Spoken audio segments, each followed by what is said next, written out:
ఈ యొక్క నూతన సంవత్సరం ఉగాది అందరికీ కూడా ఉగాది శుభాకాంక్షలు. ఆ రైతే దేవుడు ప్రపంచానికి.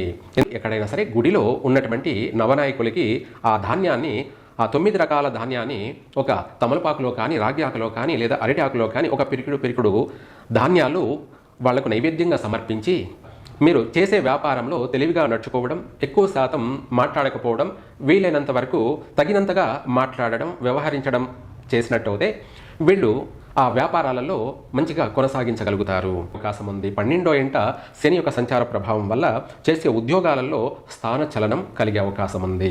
మేషరాశి వాళ్ళకి కొన్ని విషయాలలో, ఆర్థికపరమైనటువంటి విషయాలలో బాగున్నప్పటికీ, ఆరోగ్యపరమైనటువంటి విషయాలలో, అలాగే మాన అవమానాల విషయాలలో ఎక్కువగా అధికంగా శ్రమపడినా కూడా నిందలు అధికంగా ఉన్నాయి. కాబట్టి ఇంట్లో ఒకరికి సరిపోకపోవడం, ఒకరి మాట అంటే ఒకరి పడకపోవడం, ఇటువంటివి అధికంగా కనపడుతున్నాయి. కాబట్టి వీలైనంత వరకు మీ యొక్క మాట మాట్లాడేటప్పుడు ఈ మాట వల్ల ఎన్ని అనర్థాలు వస్తాయి, ఏమి మాట్లాడాలి, ఏమి మాట్లాడకూడదు అన్నది మాత్రం తూచా తప్పకుండా పాటించండి. అన్ని విధాలా కలిసి వస్తుంది, మంచే జరుగుతుంది. సర్వే జన సుఖినో భవంతు. అందరికీ శుభాశీస్సులండి. శ్రీ పరాభవనామ సంవత్సరం, శ్రీ శాలివాహన శకం, అలాగే మనకు ఈ యొక్క నూతన సంవత్సరం ఉగాది అందరికీ కూడా ఉగాది శుభాకాంక్షలు.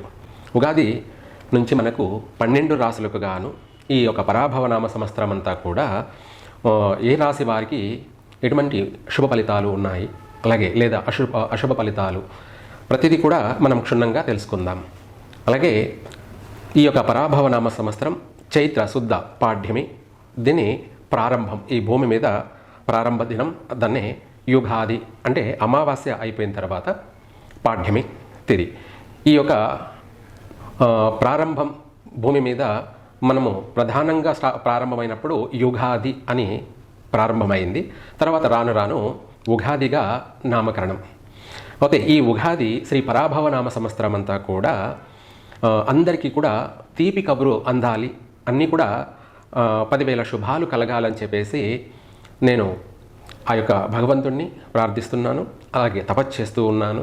అందరికీ కూడా ప్రతి రంగంలో రాణించాలి, అందరూ కూడా సుఖ సౌఖ్యాలతోనూ, అలాగే ఉన్నత విద్య, ఉన్నత ఉద్యోగము, వ్యాపారాలలో కూడా రాణించాలి.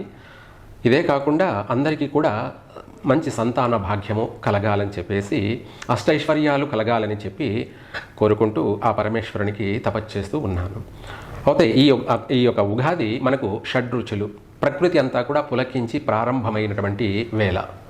అంటే పాత ఆకులన్నీ కూడా రాలిపోయి, అలాగే మళ్ళీ నూతనంగా ప్రకృతి చెట్లన్నీ కూడా చిగురించి, అలాగే పూత పూసి కాయ కూడా కాసి, మనకు మామిడి ఫలాలే చెప్పుకుందాం. శివరాత్రికి శివలింగమంత కాయి, ఉగాదికి ఊరగాయి కాయి. అంటే పూర్తిగా పంటంతా కూడా, ఫలాలన్నీ కూడా చేతికి అందినటువంటి శుభదినం. అలాగే ఈ యొక్క ఉగాది 3 పువ్వులు 6 కాయల్లా అందరి జీవితాల్లో కూడా నూతనమైనటువంటి ఉత్తేజాన్ని, సంతోషాన్ని, ఆనందాన్ని కలగ చేయాలని చెప్పి కోరుకుంటూ ఆ పరమేశ్వరుణ్ణి కోరుకుంటున్నాను. అయితే మనకు ప్రకృతిలో ఈ యొక్క 12 రాశులకు కాను మేషరాశి వాళ్ళకి ఈ యొక్క పరాభవనామ సంవత్సరం ఏ విధంగా ఉండబోతుంది? ఆదాయ వ్యయము వచ్చేటప్పటికి మనకు ఆదాయం 11, వ్యయము 5. ఇక్కడ మనకు ఆర్థిక పరంగా పర్వాలేదు. 11లో 5 తీసేస్తే 6 లాభం అన్నది ఉంది. ఇది శుభప్రదమైనటువంటిది. తర్వాత రాజ్యపూజ్యము, అవమానము, ఈ విషయాల్లోకి వచ్చేటప్పటికి గౌరవార్థం 2, అవమానం 4. మనకు అవమానం ఎక్కువగా ఉంది, 2 అధికంగా ఉంది అన్నమాట. గౌరవం 2 కాబట్టి 4లో 2 తీసేస్తే అవమానించేది ఎక్కువగా కనపడుతుంది. ఏమిటి ఈ అవమానం అంటే, మనకు ప్రధానంగా కుటుంబ సభ్యుల మధ్య విపరీతమైనటువంటి మనస్పర్ధలు, తగాదాలు, గొడవలు, లేదా ఇంకా కూడా చెప్పాలి అంటే తారాస్థాయిలో ఒక మనస్పర్ధతో కూడుకొని, అలాగే కోర్టు సమస్యలు కూడా వచ్చే అటువంటి సమస్యలు. అయితే ఈ సమస్యలన్నీ కూడా అధికంగా ఉండడం వల్ల అది అవమానాలు. అంటే మనము మేషరాశి వాళ్ళు ఆ, మంచి చేసినా కూడా, మంచి మాట్లాడినా, మంచి చెయ్యాలని తలంచినా, మంచి సలహాలు ఇచ్చినా కూడా ఎదుటి వాళ్ళు అపార్థం చేసుకునే అవకాశాలే అధికంగా ఉన్నాయి. మంచి సలహా ఇచ్చి, మంచి మాటలు చెప్పి, మంచి పనులు చేసినా కూడా ఎదుటి వాళ్ళు అపార్థం చేసుకొని అవమానించే అవకాశాలే అధికంగా కనపడుతున్నాయి. భార్యాభర్తల మధ్య అధికమైనటువంటి మనస్పర్ధలు, తగాదాలు, ఎడబాట్లు ఇటువంటివన్నీ కూడా అధికంగా కనపడుతున్నాయి. కాబట్టి జాగ్రత్తగా నడుచుకోవాలి.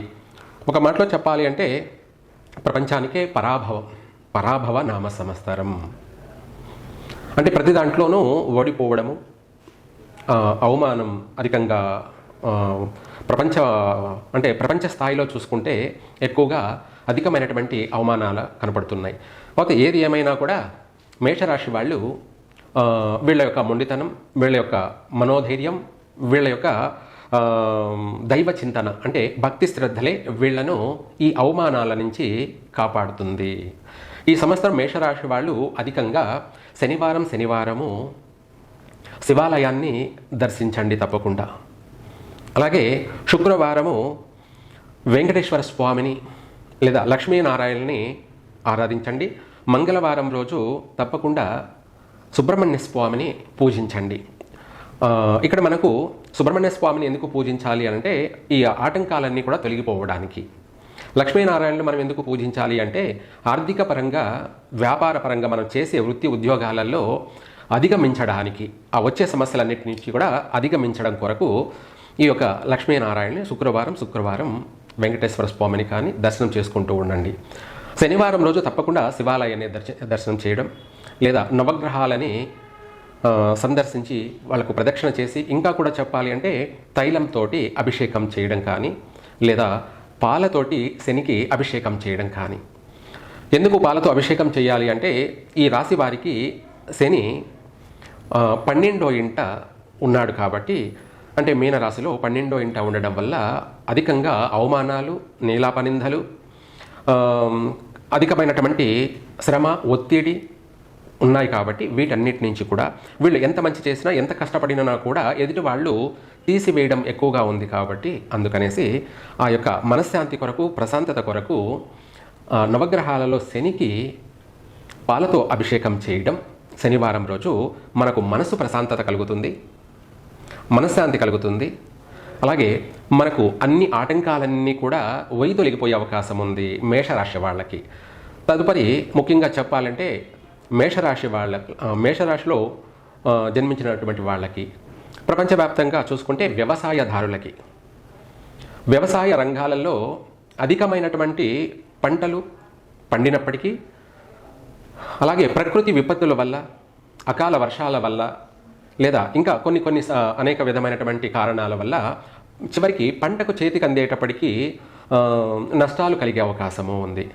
పంటలు బాగా పండినప్పటికీ చేతికి సొమ్ము అందదన్నమాట. ఒకవేళ బాగా లాభసాటిగా పంటలు పండినా కూడా వీళ్లకు గతంలో చేసినటువంటి రుణాలకే వచ్చినటువంటి లాభం సరిపోతుంది. అలాగే ఇదే కాకుండా రైతులలో కౌలుకు తీసుకొని వ్యవసాయం చేసే అటువంటి వాళ్ళకి నష్టం వచ్చే అవకాశం ఉంది. కాబట్టి మేషరాశి వాళ్ళు తగిన జాగ్రత్తగా వ్యవహరించండి.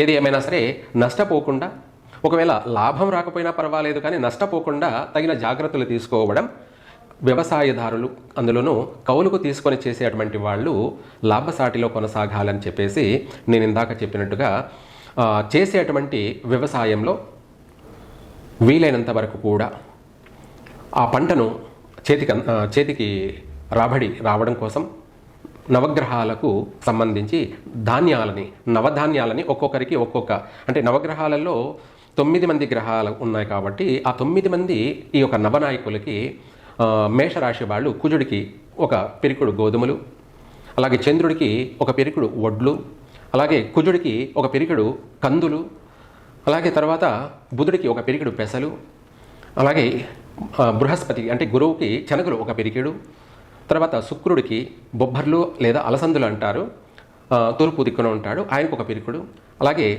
శనేశ్వరుడికి నల్ల నువ్వులు ఒక పిరికుడు లేదా తెల్ల నువ్వులైనా సరే ఒక పిరికుడు, అలాగే రాహుకి మినపప్పు మినుములు ఒక పిరికెడు, కేతువుకి ఉలవలు ఒక పిరికెడు శనివారం నైవేద్యంగా పెట్టి రైతులు, అది ఎక్కడైనా సరే శివాలయం అనేది కాదు, ఎక్కడైనా సరే గుడిలో ఉన్నటువంటి నవనాయకులకి ఆ ధాన్యాన్ని, ఆ 9 రకాల ధాన్యాన్ని ఒక తమలపాకులో కానీ, రాగి ఆకులో కానీ, లేదా అరటి ఆకులో కానీ ఒక పిరికుడు ధాన్యాలు వాళ్లకు నైవేద్యంగా సమర్పించి ప్రదక్షిణ చేసుకొని 9 ప్రదక్షిణలు వచ్చినట్టు అయితే రైతులకి సుభిక్షంగా పంట చేతికి అందుతుంది.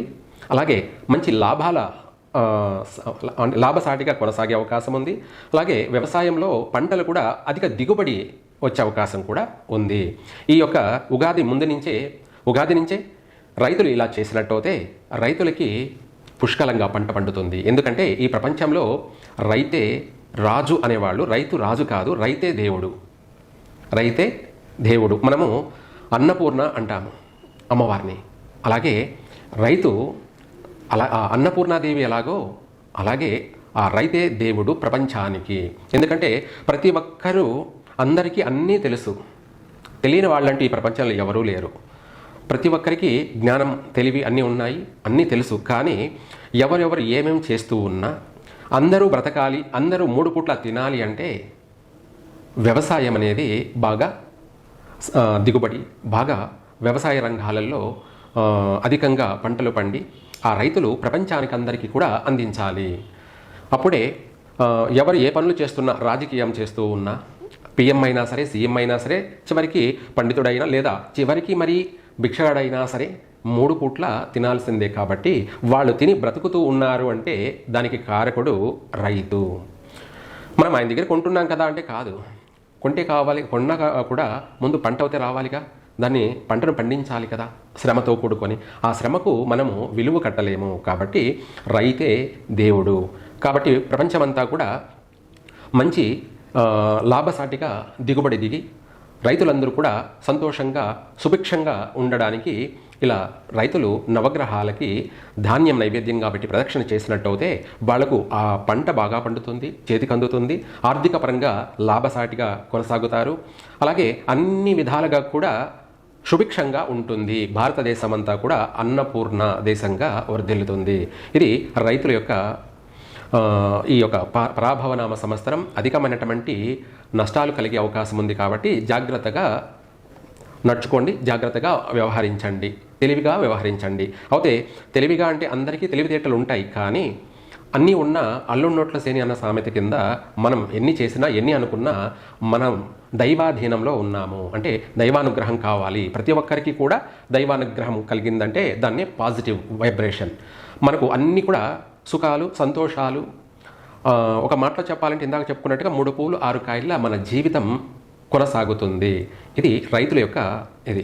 తర్వాత వ్యాపారాలు చేసేటువంటి వాళ్ళకి కూడా ఈ సంవత్సరం నూతన వ్యాపారాలు ప్రారంభిస్తారు. కానీ ఆర్థిక పరంగా పర్వాలేదు. కానీ ఇక్కడ ఆర్థిక పరంగా బాగున్నప్పటికీ కూడా చేసే వ్యాపారాల వల్ల మనస్పర్ధలు, అక్కడ చిన్న చిన్న గొడవలు, భేదాభిప్రాయాలు కంపల్సరిగా వచ్చే అవకాశం ఉంది. అయితే ఈ సమస్య ఏది వచ్చినా కూడా మీరు చేసే వ్యాపారంలో తెలివిగా నడుచుకోవడం, ఎక్కువ శాతం మాట్లాడకపోవడం, వీలైనంత వరకు తగినంతగా మాట్లాడడం, వ్యవహరించడం చేసినట్టయితే వీళ్ళు ఆ వ్యాపారాలలో మంచిగా కొనసాగించగలుగుతారు. ఇదే కాకుండా వ్యాపారాలలో కొన్ని వ్యాపారాలలో కూడా నష్టం వచ్చే అవకాశం ఉంది. కాబట్టి కాస్త జాగ్రత్తగా నడుచుకోవడం మంచిది. అన్ని వ్యాపారాలలో కూడా నష్టాలు వస్తాయంటే కాదు, కొన్ని వ్యాపారాలలో రాణించగలుగుతారు. కొన్ని వ్యాపారాలలో అధికమైనటువంటి ఆటంకాలు వచ్చే అవకాశం ఉంది. విద్యార్థులకు కూడా కొంతమేర ఒడిదుడుకులు ఉన్నప్పటికీ కూడా కష్టపడి వీళ్ళు పాస్ అయ్యే అవకాశం ఉంది. అది కూడా ఏమిటి, శ్రద్ధ పెట్టి చదివిన వాళ్ళు మాత్రమే తప్పకుండా పాస్ అవుతారు. తర్వాత మేషరాశి వాళ్ళందరికీ కూడా అలాగే ఉంటుందంటే కాదు, వాళ్ళ వ్యక్తిగత జీవితం అంటే బిడ్డొచ్చిన వేళ గొడ్డొచ్చిన వేళ అన్నట్టుగా వాళ్ళ పుట్టినటువంటి సమయ సందర్భాన్ని బట్టి వాళ్ళ విధిరాత, వాళ్ళ తలరాత ప్రకారంగా మాత్రమే ఫలితాలు ఉంటాయి. అంటే మనం నడుచుకునే విధి విధానం కూడా మనల్ని కాపాడుతుంది. ఇది మేషరాశి వాళ్ళ యొక్క జాతకరీత్యా ఈ యొక్క పరాభవనామ సంవత్సరం 2026 మొత్తం కూడాను.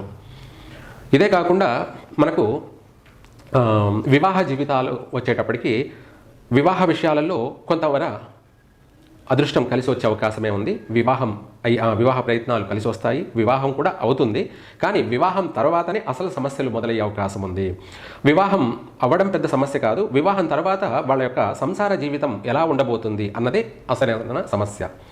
ఇక్కడ జాతకరీత్యా 12వ ఇంట శని ప్రభావం వల్ల వివాహం అయిన తర్వాత వీళ్ళ యొక్క సంసార జీవితాల్లో మార్పులు చేర్పులు జరిగే అవకాశం ఉంది. అలాగే ఊరికి చిన్న విషయాలకి కూడా నిరుత్సాహపడే అవకాశం ఉంది, ఓపిక నశించే అవకాశం ఉంది.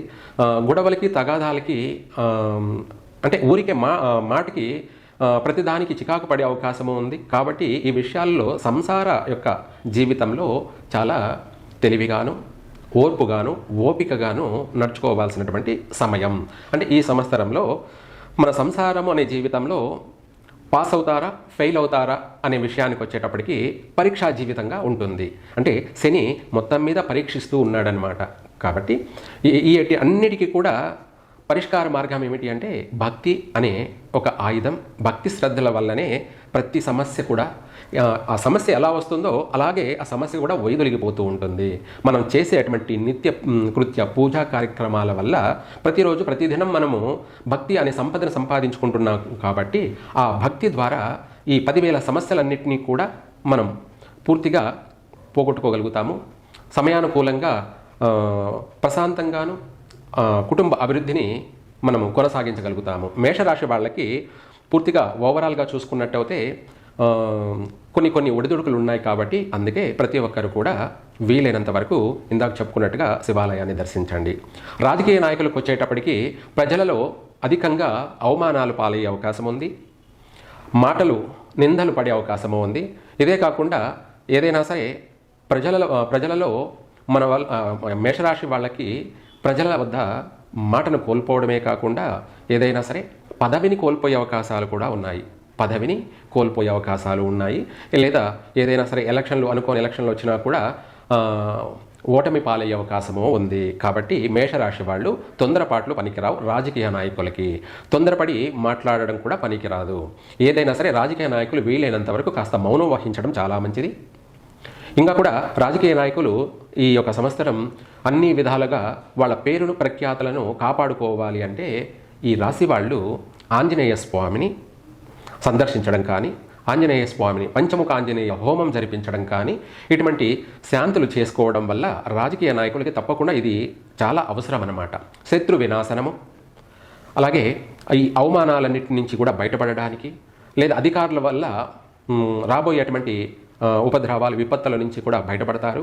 ప్రజలలో మాట పట్టింపులు లేకుండా, అవమానాలు లేకుండా వాళ్ళ స్థానాన్ని వాళ్ళు పదిలంగా కాపాడుకోవడం కొరకు పంచముఖ ఆంజనేయ స్వామి హోమం జరిపించడం రాజకీయ నాయకులకి చాలా అవసరము. మొత్తం మీద మేషరాశి వాళ్ళకి ఈ యొక్క పరాభవనామ సంవత్సరం ఆర్థికంగా బాగున్నప్పటికీ అధికమైనటువంటి నీలాప నిందలు, గొడవలు, కొట్లాట్లు, పోలీస్ స్టేషన్లు, కోర్టు వ్యవహారాలు, భూ వివాద సమస్యలు ఇటువంటివన్నీ కూడా కలిగే అవకాశం ఉంది. అయితే రియల్ ఎస్టేట్ వ్యాపార రంగాల వారికి కాస్త ఊరట, అనుకూలంగా మాత్రం ఈ యొక్క సంవత్సరం అనుకూలమైనటువంటి వాతావరణంగా కనపడుతుంది. భూగృహ సంబంధమైనటువంటి విషయాలు, అలాగే కష్టపడితే ఈ సంవత్సరం సొంత ఇంటి కల నెరవేరుతుంది. స్వగృహ ప్రాప్తి కలుగుతుంది. చేసే ఉద్యోగస్తులకి స్థాన చలనం కలిగే అవకాశం ఉంది. 12వ ఇంట శని యొక్క సంచార ప్రభావం వల్ల చేసే ఉద్యోగాలలో స్థాన చలనం కలిగే అవకాశం ఉంది. అధికంగానే స్థాన చలనాలు, ట్రాన్స్ఫర్లు, బదిలీలు ఇటువంటి సమస్యలు కూడా జరిగే అవకాశం ఉంది. ఇంకా కూడా చెప్పాలంటే మనం తొందరపాటు, ఈ మేషరాశి వాళ్ళకి తొందరపాటు నిర్ణయాలు, తొందరపాటు మాటల వల్ల కూడా సస్పెండ్ అయ్యే అవకాశాలు కూడా కనపడుతున్నాయి. కాబట్టి ఏది ఏమైనా ఉద్యోగస్తులు జాగ్రత్తగా వ్యవహరించాలి. అలాగే గృహస్థాన మార్పులు కూడా జరిగే అవకాశం ఉంది. దీంతోపాటు విదేశాలకి వెళ్ళాలి అని ప్రయత్నం చేసే వాళ్ళకి 100% తప్పకుండా నెరవేరుతుంది. విదేశాలకు, దూర ప్రదేశాలకు ప్రయాణం కొనసాగిస్తారు. వాళ్ళు ప్రయత్నం చేసేటువంటి ఆ ప్రయత్నం సక్సెస్ అవుతుంది. అక్కడ వెళ్ళి స్థిరపడతారు. అక్కడ కూడా రాణించగలుగుతారు ఆర్థిక పరంగా. కానీ ఎక్కడ ఉన్నా కూడా వీళ్ళ వ్యవహార శైలి మాత్రం కాస్త మార్పులు చేర్పులు చేసుకున్నట్టయితే ఈ యొక్క పరాభవనామ సంవత్సరం అన్నీ కూడా సుభిక్షంగా రాణించగలుగుతారు. అలాగే మనకు ఈ యొక్క పరాభవ నామ సంవత్సరం గ్రహస్థితులను బట్టి మనం చూసుకున్నట్టయితే అపసవ్య కాల సర్పదోషం ఉండడం వల్ల ఈ సంవత్సరం ఎక్కువగా అధికంగా వాహన ప్రమాదాలు జరిగే అవకాశం ఉంది. మేషరాశి వాళ్ళు కూడా వాహన ప్రమాదాలకి గురి అయ్యే అవకాశము ఉంది. అలాగే ఇదే కాకుండా ఎక్కువగా అగ్ని ప్రమాదాలు, వాహన ప్రమాదాలు, అలాగే సముద్రంలోని స్టీమర్ పడవలకు సంబంధించినటువంటి ప్రమాదాలు, విమానాలకు కూడా ప్రమాదాలు, ఎలక్ట్రిక్ ప్రమాదాలు, అగ్ని ప్రమాదాలు, గ్యాస్ సంబంధించినటువంటి ఫైర్లు ఇటువంటివి అధికంగా మాత్రం ఉన్నాయి. కాబట్టి ప్రజలు అప్రమత్తంగా మసులుకోండి, తెలివిగా జాగ్రత్తగా వ్యవహరించండి. తర్వాత మత్స్య వ్యాపారులకి అంటే చేపలు వ్యాపారం చేసేటువంటి వాళ్ళకి కూడా ఎక్కువగా నష్టాలు కలిగే అవకాశం ఉంది. ఈ సంవత్సరం పరాభవనామ సంవత్సరంలో మత్స్యకారులు చాలా జాగ్రత్తగా వ్యవహరించాలి. వాళ్ళ వ్యాపారం లాభసాటిగా కొనసాగడం కొరకు మత్స్యకారులు అందరూ కూడా ఎక్కువగా చంద్రుణ్ణి దర్శనం చేసుకోండి నెలపడుకొని. వాళ్ళు ఏదైనా సరే మత్స్య వ్యాపారాలు ప్రారంభం చేసేవాళ్ళు, చెరువులు చేపల వ్యాపారాలు ప్రారంభం చేసేవాళ్ళు అమావాస్య అయిపోయిన తర్వాత పౌర్ణమి లోపలే అంటే శుక్లపక్షము శుద్ధపక్షము చంద్రుడు దినదినము అభివృద్ధి చెందే సమయంలో మాత్రమే మత్స్యకారులు ఈ యొక్క చేపల చెరువులు ప్రారంభం చేసుకునే వాళ్ళందరూ కూడా పౌర్ణమి లోపలే వేసినట్టయితే ప్రారంభం చేసినట్టయితే వీళ్లకు నష్టం వాటిల్లదు, చక్కగా మంచి లాభాల బాటలో కూడా కొనసాగుతారు. అదే పౌర్ణమి అయిపోయిన తర్వాత అమావాస్య ముందు ఈ యొక్క వ్యాపారాలు ప్రారంభం చేసినట్టయితే నష్టపోతారు. అది కూడా భారీ స్థాయిలో నష్టపోయే అవకాశం ఉంది. కాబట్టి జాగ్రత్తగా మీరు చేసేటువంటి ఏ వ్యాపారమైనా సరే ఎప్పుడు చేయాలి ఎప్పుడు చేయకూడదు అన్నది కూడా తెలుసుకొని ప్రారంభం చేయండి, జాగ్రత్త పడండి. మేషరాశి వాళ్ళకి కొన్ని విషయాలలో ఆర్థికపరమైనటువంటి విషయాలలో బాగున్నప్పటికీ ఆరోగ్యపరమైనటువంటి విషయాలలో అలాగే అవమానాల విషయాలలో ఎక్కువగా అధికంగా శ్రమపడినా కూడా నిందలు అధికంగా ఉన్నాయి. కాబట్టి ఇంట్లో ఒకరికి సరిపోకపోవడం, ఒకరి మాట అంటే ఒకరి పడకపోవడం ఇటువంటివి అధికంగా కనపడుతున్నాయి. కాబట్టి వీలైనంత వరకు మీ యొక్క మాట మాట్లాడేటప్పుడు ఈ మాట వల్ల ఎన్ని అనర్థాలు వస్తాయి, ఏమి మాట్లాడాలి ఏమి మాట్లాడకూడదు అన్నది మాత్రం తూచా తప్పకుండా పాటించండి. అన్ని విధాలా కలిసి వస్తుంది, మంచే జరుగుతుంది. సర్వే జన సుఖినో భవంతు.